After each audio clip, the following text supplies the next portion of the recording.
Псалом Давидов, 38. А рекох си, ще пазя пътищата си, за да не сгреша с езика си.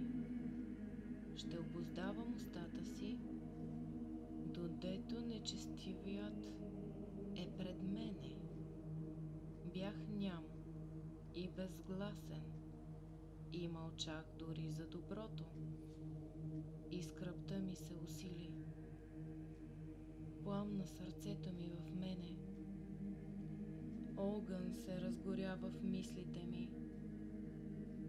Заговорих с езика си.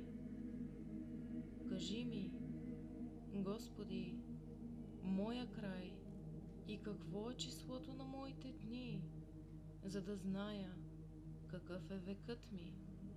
Ето, Ти си ми дал дни, колкото петя, и векът ми е като нищо пред Тебе. Наистина, пълна суета е всеки човек, който живее. Наистина,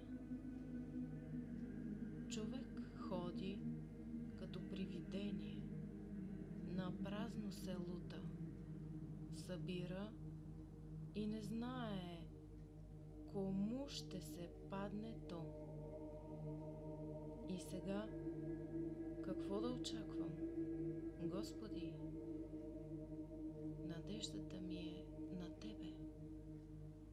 Избави ме от всичките ми беззакония.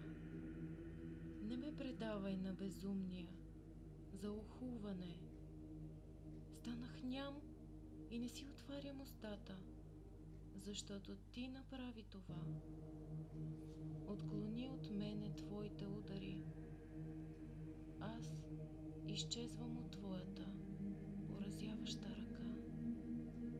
Ако чрез изобличения наказваш човека за престъпления, то неговата хубост ще се развали като от молци. Тъй всеки човек е суетен.